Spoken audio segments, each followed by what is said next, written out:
Bien, bonjour à tous. Excusez-moi pour ces problèmes un peu techniques. Donc, je me présente. Je m'appelle Isabelle Péchou et je suis donc responsable du cycle préparatoire en économie et gestion à l'école d'économie de Toulouse, TSE, qui commence en fait à partir du L3. Ce que je vais vous faire, c'est une présentation assez générale et je répondrai à vos questions de façon plus précise. Je voudrais commencer avec vous par le deuxième transparent sur un tout petit film, parce que je pense que c'est ça qui est important, de vous montrer les métiers, en quoi consiste un économiste. Donc, on a des interviews d'anciens étudiants à nous. Donc, si Loïc veut bien juste passer ce film qui dure 3 minutes, mais qui est très instructif, je trouve. Je vous laisse regarder ce petit film de 3 minutes, si vous voulez bien.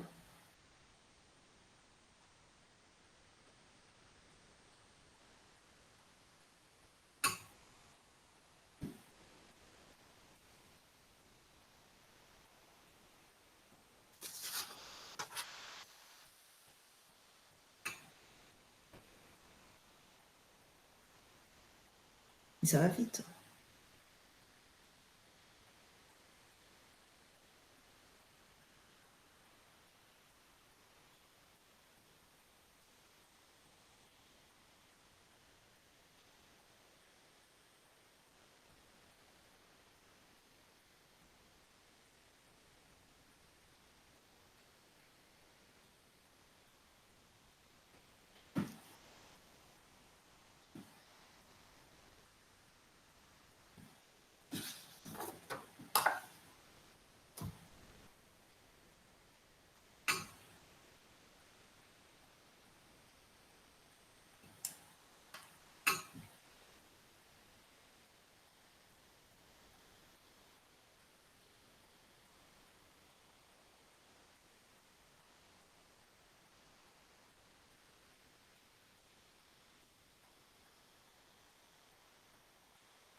Bien. Alors, est-ce que vous m'entendez là maintenant, ouais, toujours? Alors, juste je trouve que ces témoignages sont assez, vous donnent des enseignements importants sur le métier de l'économiste. En fait, le métier d'économiste est large. Un économiste, c'est quoi? C'est un professionnel qui va avoir un certain nombre de compétences. Il a une boîte à outils, si vous voulez, avec 4 types de compétences. La première, c'est qu'il va savoir appliquer un raisonnement économique à l'ensemble des problématiques des entreprises ou des administrations dans lesquelles il va travailler. Et comme ces problématiques sont nombreuses, les métiers d'économiste sont très nombreux. Donc, on ne peut pas faire une liste exhaustive ici. si vous voulez, ce raisonnement économique va être issu de l'ensemble des modèles économiques issus de notre formation par la recherche, j'y reviendrai. Et donc ça, c'est la première compétence, savoir appliquer un raisonnement économique. La deuxième compétence, c'est savoir utiliser des outils économiques, des outils statistiques pertinents pour résoudre ces problématiques au sein de l'entreprise. Troisième compétence, l'économiste doit savoir rédiger une étude économique et savoir la vulgariser. La vulgariser, ça veut dire quoi? Ça veut dire que vous soyez dans une banque, une entreprise, face à d'autres personnes qui n'auront pas fait, par exemple, des études d'économie, mais il faudra vulgariser votre étude, c'est-à-dire pouvoir la présenter de façon concise, précise à des non-économistes. Et donc, c'est toutes ces compétences que nous allons développer au sein de TSE jusqu'au Master 2. Alors, il y a 2-3 témoignages que je vous ai montrés, mais si vous êtes curieux de savoir quel autre type de métier, vous pouvez aller sur notre chaîne YouTube où il y a d'autres témoignages qui peuvent être très intéressants pour vous. Alors, j'insiste sur un point ici aussi.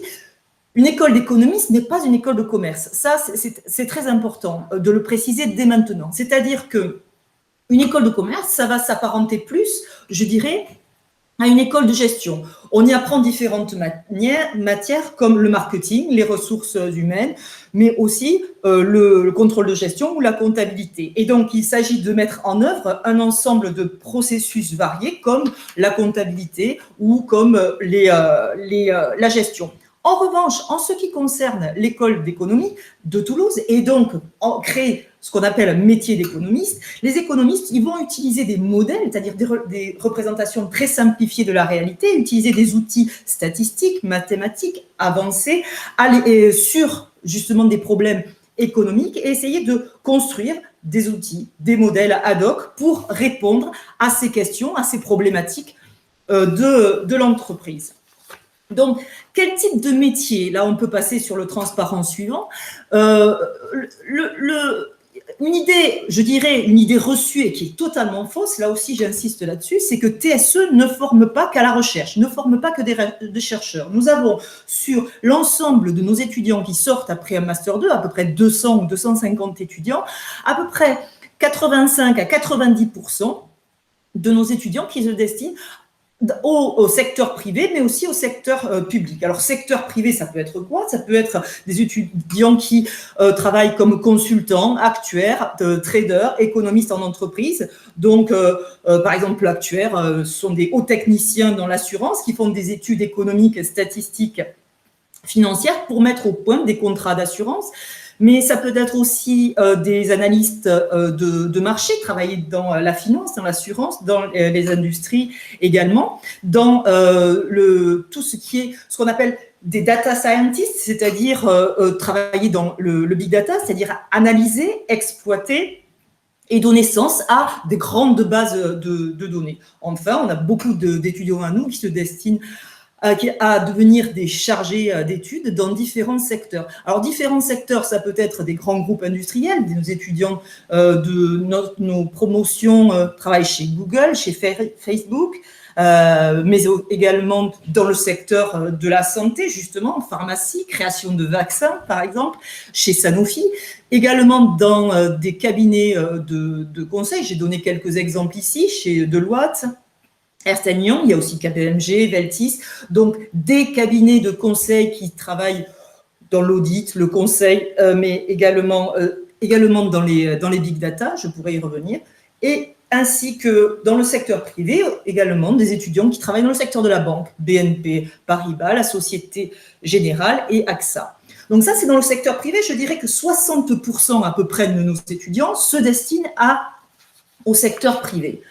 On peut passer sur le secteur public. On a à peu près un quart de nos étudiants qui travaillent au sein d'autorités de régulation dans des institutions internationales, mais également supranationales. Par exemple, des agences de régulation, l'agence régulation du transport, l'agence de régulation des communications et des postes, l'autorité de la concurrence. Ce sont des agences de régulation.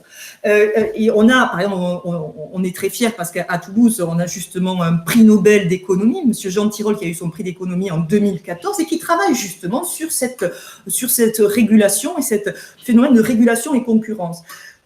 Je ne sais pas, mais j'imagine que beaucoup d'entre vous suivent le cours de SES, d'économie. Eh bien, vous savez bien que s'il y a quelques entreprises qui sont sur le marché, on dit qu'on a affaire à un oligopole, ces entreprises peuvent peut-être tenter de créer un cartel, de s'entendre et d'abuser de leur position dominante sur les prix. Donc, il faut bien qu'il y ait des agences indépendantes qui sont là pour veiller à ce que les entreprises ne fassent pas n'importe quoi sur le marché, notamment ne fixent pas des prix trop élevés. Eh bien, il faut qu'il y ait des agences de régulation qui sont là, qui font des études, qui mettent des pénalités et qui sont là justement pour faire des études économiques et veiller à surveiller, je dirais, ces entreprises. Mais on peut voir ça aussi du point de vue des organisations gouvernementales et non gouvernementales, aussi des étudiants de chez nous travaillent à l'Organisation de coopération de développement économique, à l'ONU, et dans différents ministères également. Enfin, certains de nos étudiants travaillent à la Banque centrale européenne, à la Banque mondiale et au Fonds monétaire international. Donc, que ce soit sur le secteur privé ou sur le secteur public, je dirais qu'il y a à peu près 80 à 85% de nos étudiants qui se destinent à ces deux secteurs. Enfin, une petite partie, de l'ordre de 10-12% cette année, ont envie de prolonger leurs études et de continuer dans la recherche et l'enseignement et de devenir enseignant-chercheur, donc d'intégrer des écoles et des universités en France ou ailleurs. Quelques exemples, il y a Polytechnique, Oxford, McGill en Angleterre et l'université d'MIT dans le Massachusetts aux États-Unis. Ça, c'est quelques exemples. Donc, j'insiste sur le fait qu'effectivement, il y a un peu plus de 80 à 85% de nos étudiants qui se destinent au secteur privé et public. Quelques chiffres importants, je ciblerai sur l'insertion professionnelle, parce que c'est ça qui vous intéresse. Nous avons créé donc une école dans l'université. C'est-à-dire que l'université, si vous voulez, d'économie n'existe plus, nous avons créé une école.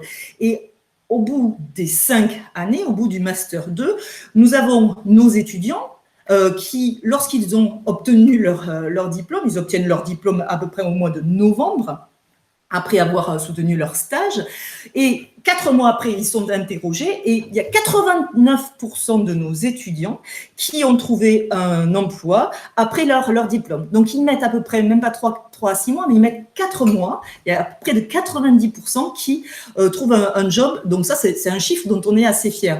Deuxième chiffre, je voudrais qu'on insiste sur ce second chiffre, c'est 95%. 95% jugent que leur emploi est en adéquation avec leur formation. Alors ça, c'est un chiffre très important. C'est un chiffre très important parce que ça veut dire que ce que les étudiants apprennent au sein de TSE correspond directement à ce qu'ils font dans l'entreprise. C'est-à-dire que grâce à la formation qu'ils obtiennent, formation par la recherche, et j'y reviendrai, nos étudiants sont à la fois autonomes, ils ont un esprit créatif et ils sont tout de suite autonomes en entreprise. C'est-à-dire, je le disais, je le répète, ils savent rédiger de façon autonome une étude économique et la vulgariser, c'est-à-dire la présenter à toute une équipe qui, elle, n'a pas forcément des notions économiques. Troisième chiffre qui me semble important ici de souligner, c'est 32% de nos étudiants trouvent un emploi à l'étranger. Alors ça, j'y reviendrai.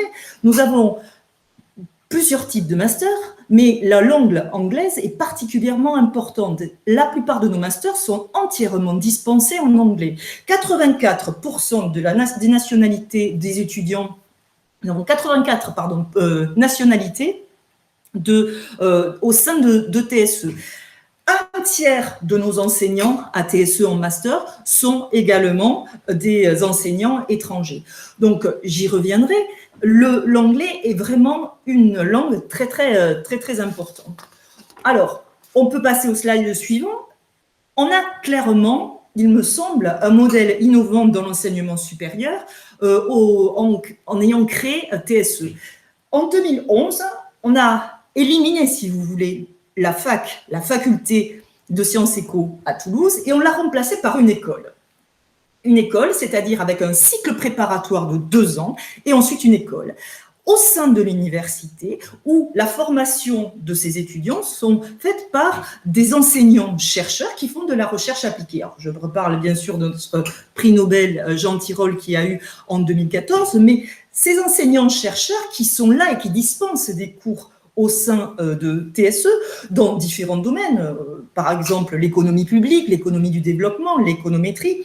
Le vrai avantage, je dirais, d'avoir des enseignants-chercheurs qui font de la recherche appliquée, en fait. De la recherche appliquée en économie, c'est qu'ils travaillent de façon très étroite avec les entreprises et donc connaissent les problématiques des entreprises et connaissent les outils pertinents qu'il faut utiliser pour résoudre ces problèmes.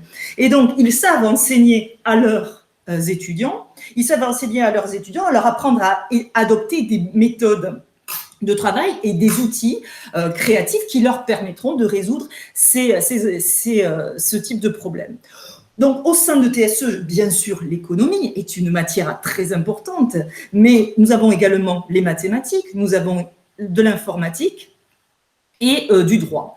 J'insiste, j'ai parlé de l'anglais, mais les mathématiques ont une place prépondérante. Et j'y reviendrai, si vous voulez, et ça, vous le savez, vous êtes au Portugal, et je sais, pour être venu souvent discuter avec Loïc, que j'avais appris qu'au Portugal, la première année de faculté, au Portugal, on prenait uniquement les étudiants qui avaient une option, je ne sais plus ce que c'était, Mata ou je ne sais plus quoi, c'est-à-dire que les Portugais avaient compris, même avant les Français, qu'il fallait avoir réellement des bases très solides en mathématiques pour réussir des études d'économie.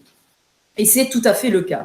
Donc, comment, à l'école d'économie, on prépare également à l'insertion professionnelle? Sur le slide suivant, on prépare à l'insertion, non, juste avant, on prépare à l'insertion professionnelle parce que comme la faculté n'existe pas, on a créé une école et donc un lien très fort entre nos étudiants et les milieux professionnels. Comment ?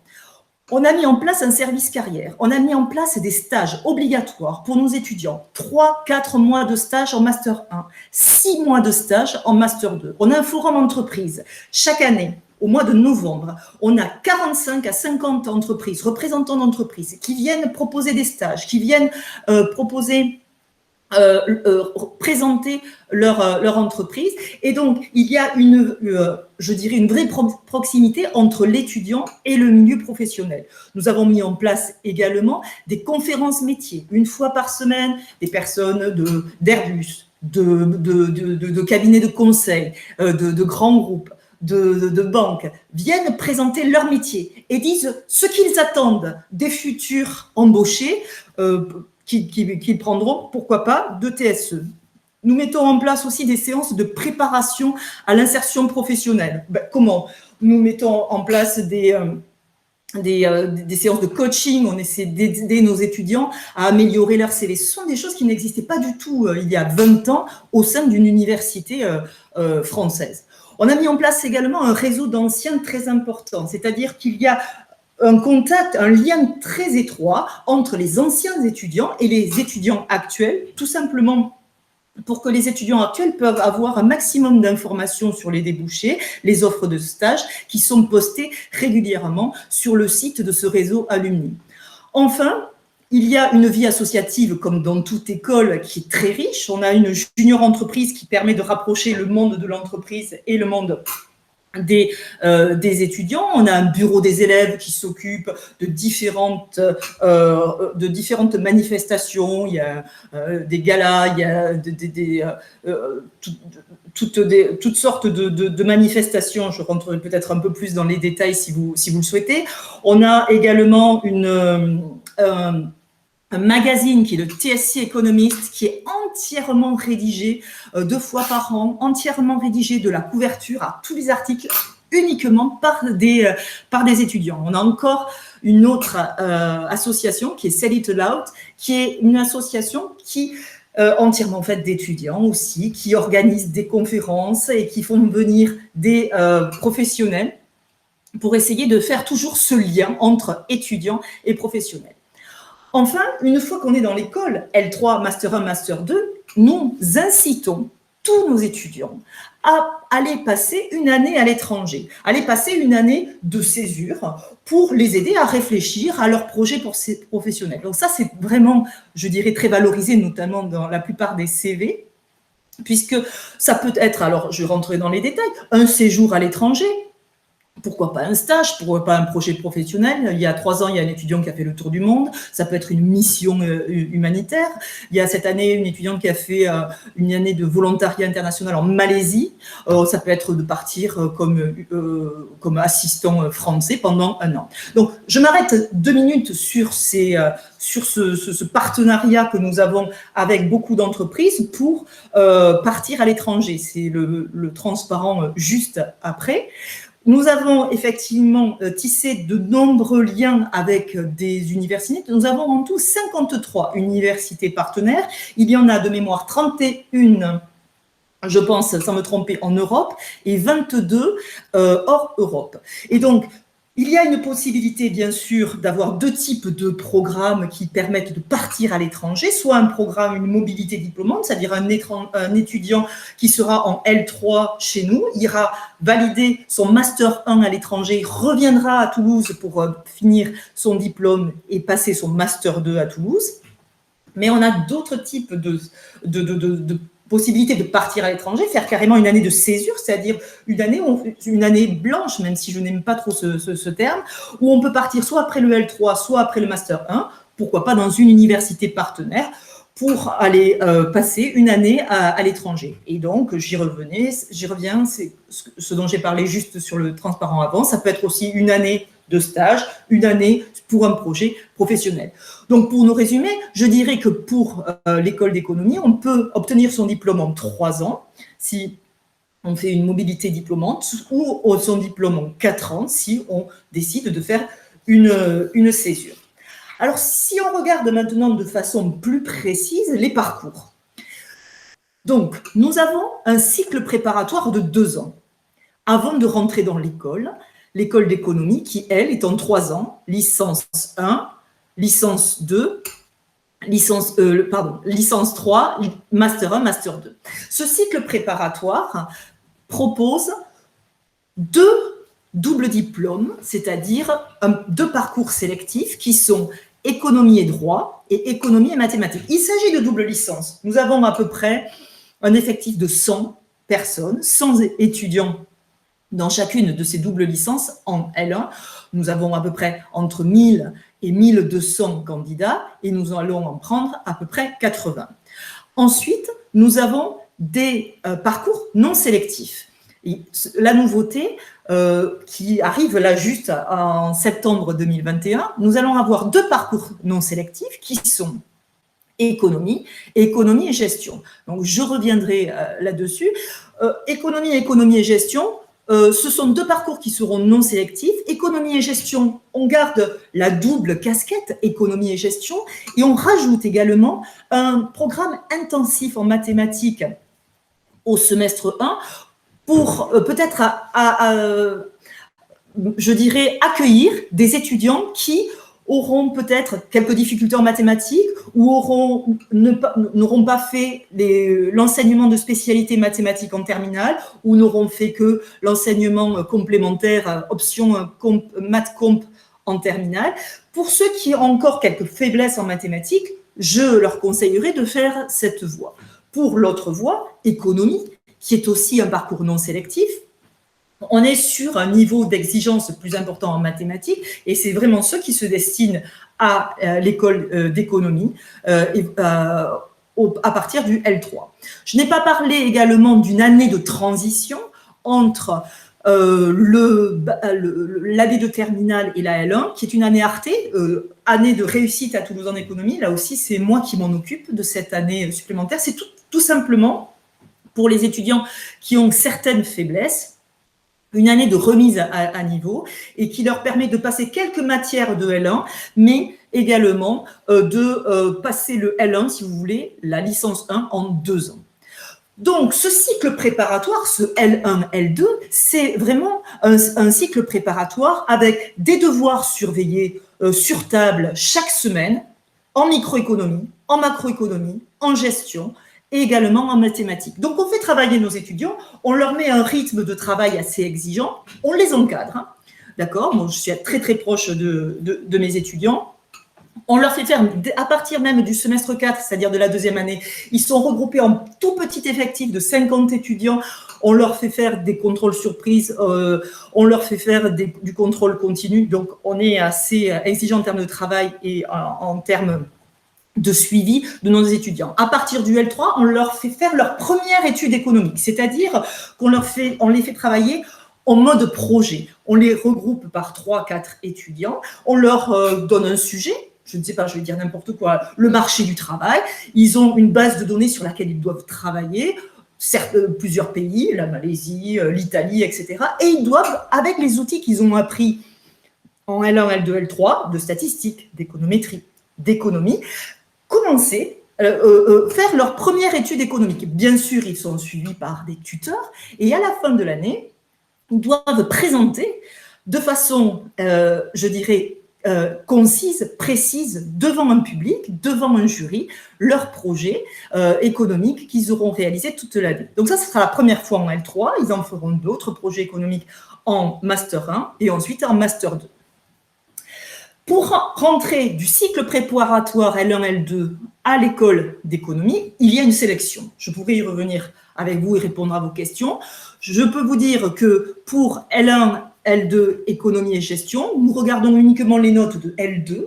Nous classons les étudiants sur la base de leurs notes obtenues en économie, en mathématiques, en statistiques, et on prendra les 60 premiers pour rentrer dans l'école. Une fois dans l'école, on peut valider, on ne peut pas redoubler, mais on valide à 10.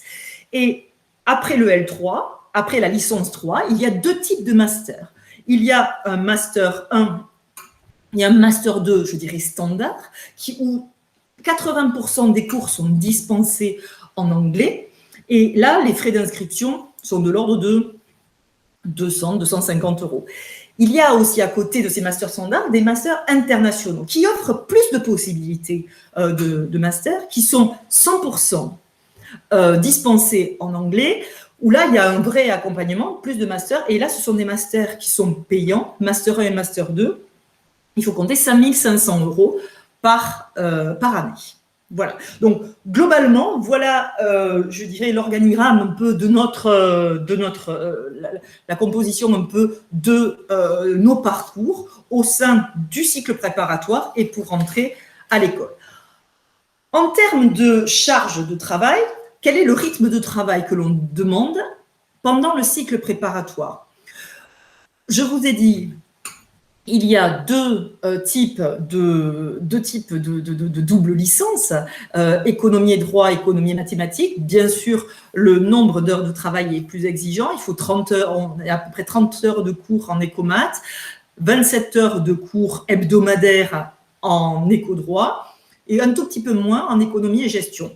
Je redis que nous faisons faire un devoir sur table, un devoir surveillé par semaine, quel que soit le parcours, pendant les 2 années de cycle préparatoire également. En termes de charge de travail personnel, je dirais qu'il faut à peu près travailler en L1 à peu près 1 heure par soir et 6 heures le week-end. Ça, souvent, cette question revient, c'est pour ça que j'insiste. En L2, plutôt 2 heures et 10-12 heures le week-end. Donc, on est sur un rythme exigeant de travail. Ça, j'insiste effectivement là-dessus. Alors, comment candidater ? Candidater via la plateforme Parcoursup du 20 janvier au 11 mars. Et vu qu'il y a eu cette réforme du baccalauréat, nous avons été obligés d'ajuster nos attendus pour candidater en licence 1, évidemment en fonction des nouveaux enseignements et des nouvelles options qui ont été créées avec le nouveau baccalauréat. Donc, je vous ai fait un petit tableau récapitulatif qui a plein de couleurs, qui est tout joli. Important, évidemment, donc ça, ce sont sur les enseignements de spécialité et qu'est-ce qui est recommandé, qu'est-ce qui est adapté, qu'est-ce qui est… donc, ce qui est important, et ça, j'en ai longuement parlé, bien sûr, sont les mathématiques, très fortement recommandé de garder, de conserver l'enseignement de spécialités mathématiques pour l'économie, le droit, l'économie et mathématiques, donc c'est double licence dont je vous ai parlé, également pour la L1 économie, sachant qu'en économie et gestion, on va faire une remise à niveau clairement en mathématiques. J'ai juste mis recommandé pour cet enseignement de spécialité. Bien sûr, l'anglais, qui est important aussi, puisque à partir du L3, surtout des masters, 80% de nos enseignements sont en anglais. Mais, par exemple, moi, en L1, L2, économie et gestion, je sélectionne aussi certains étudiants qui ont un bon niveau en anglais et je leur propose, sur les étudiants à qui ça plaît et surtout qui ont un bon niveau en anglais, je leur propose de suivre des TD, des travaux dirigés d'anglais, de microéconomie et de macroéconomie en anglais. Donc, l'anglais, on essaie vraiment de pousser nos étudiants à avoir un bon niveau d'anglais parce que ça leur servira toujours au sein de TSE. Ça, c'est pour les matières d'enseignement de spécialité. Pour les options, évidemment, on retrouve l'option mathématiques complémentaires, qui est très fortement demandée, fortement recommandée, excusez-moi, pour éco-droit et économie. Évidemment, l'option maths experte est recommandée aussi pour pouvoir faire la double licence économie et mathématiques. Donc, de toute façon, tous ces slides, vous les aurez. Donc, pour nous résumer, je ne sais pas si je suis dans les temps, mais pour nous résumer, je dirais que c'est un projet, il me semble, ambitieux, puisque depuis 2011, on a écarté l'université, on a créé une école dans l'université, avec un réseau d'anciens élèves et un réseau très proche avec les entreprises. Donc, c'est un système assez attractif aussi au niveau international. On a beaucoup de nos étudiants en Master 1, il y en a 50% de nos étudiants en Master 1 qui sont des étudiants étrangers. Donc, une forte attractivité internationale, une forte réputation académique aussi, et ce qui est quand même, je trouve, très important, une insertion professionnelle, puisque je ne reviendrai pas sur mes chiffres, mais on a plus de 90% de nos étudiants qui trouvent un job à la sortie du Master 2. Pour plus d'informations, si cela vous intéresse, nous avons les journées portes ouvertes en virtuel qui aura lieu le 6 février. Toutes les précisions vous seront données sur le site étudier à TSE, et vous pouvez aussi envoyer un mail à notre contact service des admissions qui vous répondra. Moi, bien entendu, je suis là avec vous, donc je peux répondre dès maintenant à des questions si vous en avez. Et si j'ai été assez claire, je ne sais pas si j'ai tenu le timing dont on avait parlé avec Loïc.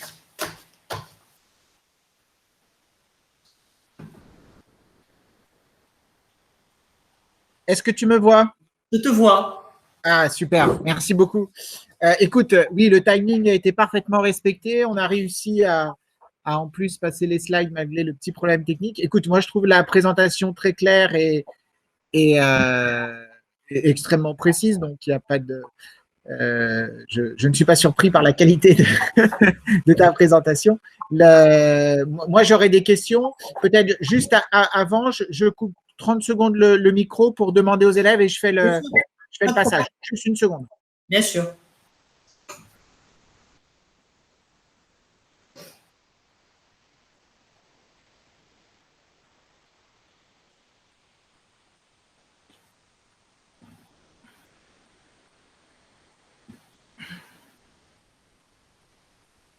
Alors, il va forcément y avoir des questions sur les spécialités. Hein, tu le sais, c'est quelque chose c'est un vrai changement pour nous enseignants aussi, et notamment sur notre adaptation au projet d'orientation.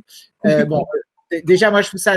Merci pour ton tableau que tu as fait à la fin, parce que on en est à notre 11e conférence et tu es la seule université qui nous a présenté un tableau clair sur recommandé, très fort recommandé en fonction des spécialités. Et je crois que on va devoir y passer parce que les élèves ont besoin de ça pour faire leur choix. Alors, du coup, la question que se pose un de nos élèves, c'est pour les autres universités, mais je ne sais pas si tu as la réponse, mais en tout cas, en économie, est-ce que autre que Toulouse, penses-tu que la spécialité mathématique soit toujours recommandée? À mon sens, oui, mais peut-être que tu vas… Alors, pour les autres universités, je pense que oui, l'économie, de toute façon, est recommandée, au moins l'option mathématique. Cela dit, c'est vrai que dans d'autres universités en France, il y en a certaines qui font de l'économie beaucoup moins formalisée. Je citerai Bordeaux, je citerai qui non, pas Montpellier. Je citerai, bon, après, il ne faut pas parler de Pau, c'est pas terrible. Tu m'entends? Ouais. Oui, je t'entends très bien, c'est juste que j'ai coupé le micro. Donc, je pense que, je crois que au moins l'option mathématique est recommandée. Il y a de très bonnes universités comme Lyon, comme la fac de Montpellier, Aix-Marseille, par exemple, un truc qui ne fait pas rêver. Et pourtant, je peux vous dire que la fac de Clermont-Ferrand est une excellente université en économie qui se destine notamment à un master 2 en économie du développement. Ils se tirent la bourre avec TSE. Donc, clairement, je pense que les maths, il faut en avoir. Il y a 2-3 universités, dont Bordeaux, et alors j'allais dire, et je ne sais plus ce qu'il y a. À Paris, il y en a une, mais je ne sais plus laquelle c'est, qui est moins formalisée. Mais je pense qu'il faut quand même avoir vu les maths. Mais c'est vrai que nos étudiants à Toulouse, il y en a beaucoup, si vous voulez, à Toulouse, qui, à TSE, font le L1, L2. Ils ne sont pas tous pris à TSE. Parce que moi, à l'heure actuelle, en éco-G, j'ai à peu près 600 étudiants en éco-G. Il va y en avoir 400 en L2. Et je vais en prendre que 80 en L3, en éco. Mais qu'est-ce qu'ils vont faire, les autres? D'autres vont aller à TSM, à l'école de gestion de Toulouse, ou faire des IAE ailleurs en France, c'est-à-dire des écoles de gestion. D'autres vont faire des L3 économie et ou gestion ailleurs en France. Une fois qu'on est formé à Toulouse, bon là je fais un peu mon VRP de TSE, mais je vous assure qu'à Toulouse, un 10-11 vaut un 12-13 facile dans une autre université. Hein. Donc, les maths, pour nous résumer, je pense qu'il faut au moins l'option maths comp. Voilà, je pense que vraiment ça, c'est important. Et qu'il y a des maths partout, même si on nous dit qu'à Toulouse, bon, le niveau en maths, il est quand même exigeant. Et c'est pour ça, je ne sais pas si je suis claire là-dessus, mais c'est pour ça qu'on a voulu créer 2 sections, une section économie et gestion et une section économie. Et la section éco-G, on va leur mettre au semestre 1, on va les booster en maths un maximum. On va leur faire des cours supplémentaires en maths, justement parce qu'il y en a certains qui n'ont pas l'information ou qui sont faibles en maths ou qui ont abandonné les maths. Parce que le niveau en maths, là, il est assez élevé avec le nouveau programme. Moi, j'ai vu ça un peu, je vois ça avec mon fils. Donc, j'ai peur qu'il y ait beaucoup d'étudiants qui laissent tomber les maths en terminale. Et ça va être une erreur. Au moins conserver maths comp, je pense. Ok, merci beaucoup. La réponse était très claire. Alors, une question concernant la double licence. Donc, est-ce que quand tu parles d'économie maths, tu es sur un double diplôme ou tu es vraiment sur une double licence, c'est-à-dire une licence éco et une licence mathématique? Ou alors c'est un double diplôme? Non, si tu fais licence économie et maths ou licence économie et droit, tu es sur une double licence. C'est-à-dire qu'après la L3, tu as à la fois pour éco-maths une licence en maths et une licence en éco.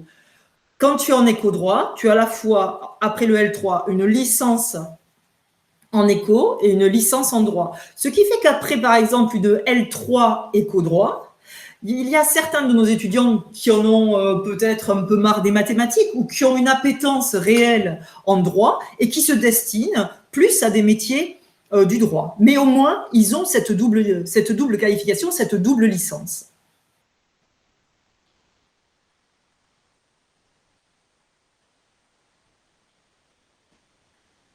Est-ce que c'est clair? Oui, c'est très clair. Je prenais les questions. Donc, oui, c'était parce que souvent, quelquefois, tu vois, dans les discours des universités, il y a une confusion entre double diplôme et double licence. Mais là, tu as été très clair dans Une double licence. Ma réponse. Ce qui est finalement une chose, enfin, ça fait un sacré CV pour l'étudiant lorsqu'il veut rentrer en master. Alors, soit il reste à TSE, soit pour d'autres universités. Ça fait un très beau CV d'avoir cette double licence. Alors, l'autre question qui est posée par un élève de terminale qui a des mathématiques, quel est le niveau que vous allez rechercher sur notamment la sélection de cette double licence maths éco?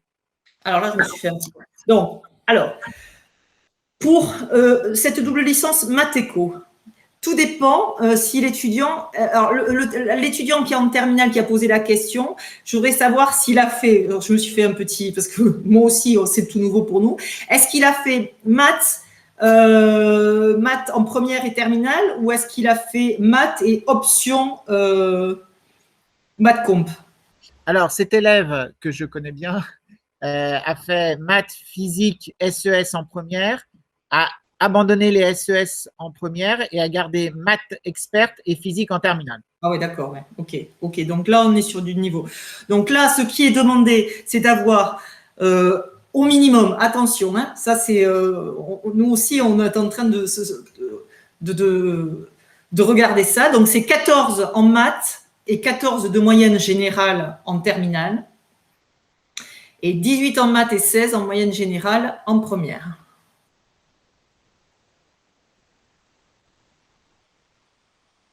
Je l'ai calmé, il veut Ouais, pas... tout le monde demande à ce que tu répètes, peut-être plus doucement. Ah ouais, d'accord. Je croyais que tout le monde était parti en courant. Alors, je répète. Pour un étudiant qui a fait donc une spécialité maths en première et terminale, ce qui est le cas de la question de cet étudiant, au minimum pour L1 éco-maths, on regardera en terminale 14 en maths et 14 de moyenne générale. Et en première, on est sur une moyenne 16 et 18 en maths. Ok. Vous riez là? Non, je pense qu'il répond parfaitement aux critères, donc il n'y a pas de… Okay.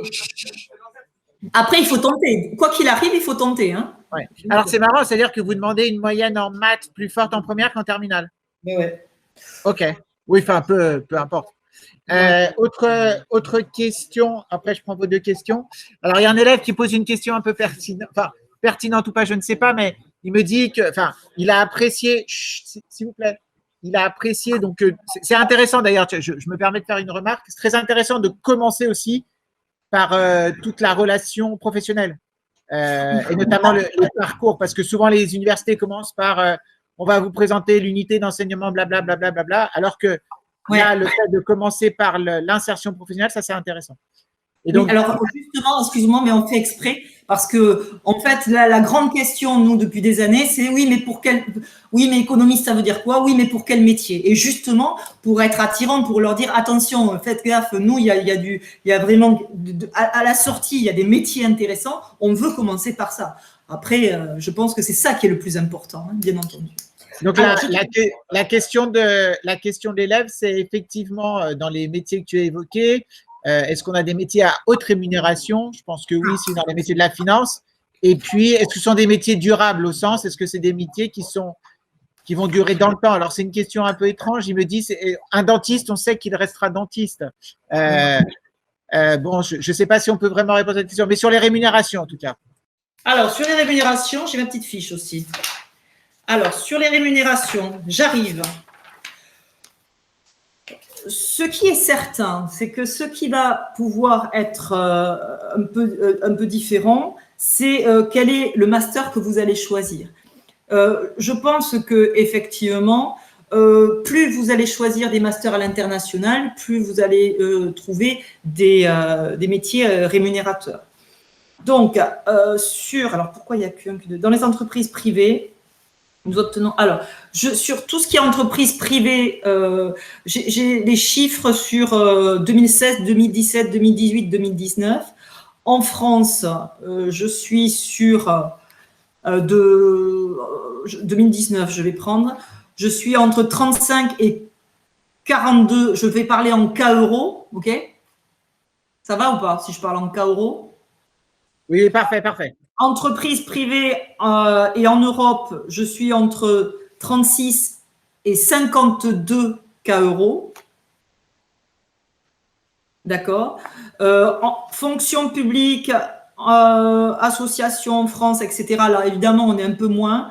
On est entre 29 et 38 cas euros. Et dans tout ce qui est entreprise privée et pays développés, on est entre 35 et 45 cas euros.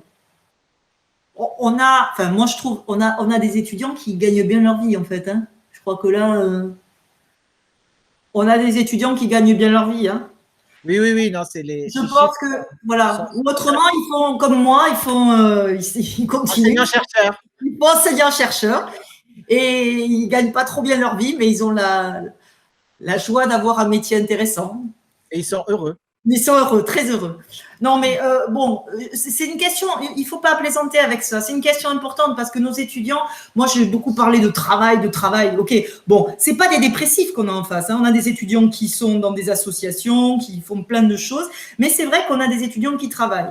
Et pour avoir travaillé, alors ça je vais être un peu méchante, mais tant pis, pour avoir travaillé un peu en école de commerce, je peux vous dire qu'il y en a certains qui vont peut-être rentrer dans des prépas pour rentrer ensuite dans des écoles de commerce. Quand on fait une CPGE en 2 ans, une fois quand on est dans une école de commerce, on est en roue libre, on ne travaille pas trop. Là, nous, à TSE, on les fait bosser jusqu'au Master 2. Ça, c'est vrai, on les fait beaucoup travailler. Ça n'en fait pas des étudiants dépressifs, mais ça en fait des bosseurs, ça c'est sûr. Mais, et c'est ça qui est important, après le Master 2, ils sont tout de suite opérationnels, et ils ont des métiers rémunérateurs. Alors, est-ce qu'ils gardent le même métier? Je suis en relation encore avec d'anciens étudiants à nous, c'est eux qui choisissent de changer. Ça, c'est autre chose. On en a certains qui restent 3-4 ans, quelquefois embauchés directement dans leur stage de Master 2. Ça arrive de plus en plus. Mais après, eux, ils changent. Ils veulent voir autre chose, ce qui est bien, hein, ce qui est très bien.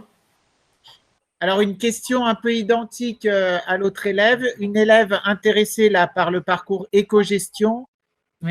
Qui avait histoire géo, SES et maths en première et qui a gardé maths et SES en terminale. Donc, la spécialité maths et la spécialité SES. Plutôt intéressée par éco-gestion. Quels seront les critères de recrutement? Alors, il ne faut pas qu'elle s'inquiète. Je pense que si elle a choisi mathématiques, éco-gestion et éco, ça ne va pas être sélectif. Enfin, ce qui va faire la sélection, ce qui va faire on a une contrainte de capacité. On en aura, j'en prendrai moi 400 à 500 en éco-G et en éco, il y en aura à peu près que 300. Donc, si cette jeune fille a choisi SES et mathématiques, et si elle a des notes convenables dans les deux matière, notamment en maths, si elle est à peu près à 12 ou à 11, elle sera prise. La question, c'est de savoir, est-ce qu'elle va réussir? Et si elle est en maths comp, elle est à 12-13, elle va réussir. Sachant que, je ne sais pas si elle a compris, mais elle aura en plus des cours supplémentaires au semestre 1 en mathématiques pour se remettre à niveau, pour suivre les cours d'économie. Alors, ça ne veut pas dire qu'on pense que l'économie a mal été dispensée jusqu'en terminale, hein, ça ne veut pas du tout dire ça, au contraire.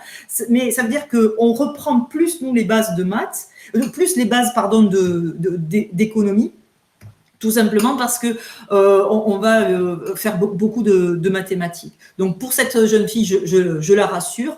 Et ce que je lui dirais, c'est qu'elle me contacte. Et surtout, si elle a un bon niveau en anglais, moi, je leur conseille, je leur offre la possibilité de faire les TD de microéconomie et de macroéconomie en anglais. Donc ça, je n'ai pas insisté là-dessus. À la faculté, on a des cours magistraux en amphi et on a aussi des petits groupes de cours qui sont des travaux dirigés. Les travaux dirigés existent en économie, en mathématiques, en gestion. En économie, je leur propose de suivre ces travaux dirigés en anglais. Ça, c'est un vrai plus parce que, ok, ils ont les examens en français, mais ils peuvent avoir tous les TD dispensés en anglais, ce qui leur permet d'acquérir du vocabulaire en anglais, ce vocabulaire économique en anglais, qui leur permettra après, s'ils veulent faire TSE, mais même s'ils veulent faire autre chose, d'avoir des bases solides en anglais. Donc, alors, merci. Donc, effectivement, je confirme qu'elle a un très bon niveau en anglais aussi. Donc, Voilà, donc ça, il faut qu'elles me le disent et je les encourage à faire ce groupe européen. Je trouve que c'est vraiment bien. Alors, une dernière question avant que ça sonne ici. Donc, un autre élève qui est en première, qui a la spécialité SES, maths, NSI, qui gardera en terminale maths, SES et maths expert. Donc, il a compris en fonction des licences ce qui était demandé vis-à-vis des spécialités. Mais il te demande si le tronc commun, et notamment les notes qui seront demandées peut-être en français, ou alors tout simplement les notes en contrôle continu sont importantes pour vous ou moins? Non, on va se parler franchement. Non. Ce qu'on va regarder, on fait un classement, on va faire un espèce d'algorithme. On va regarder surtout les notes de maths. Et franchement, parce qu'on est obligé de mettre histoire géo, français, c'est important. Hein. Français, anglais, mathématiques, ça, c'est des matières importantes.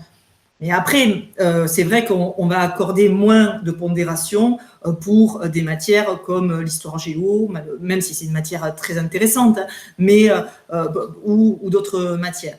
Cet étudiant, en revanche, ce qu'il faut qu'il sache, c'est que s'il a un bon dossier, évidemment, il faut tenter la double licence, par exemple l'écomaths. Si cet étudiant, si un étudiant tente une double licence économie et mathématiques ou économie et droit, et s'il échoue ou s'il trouve ça trop compliqué, je peux le récupérer, moi, ensuite en économie et gestion, au bout d'un semestre ou au tout début de l'année. Donc, si on a un bon dossier, il faut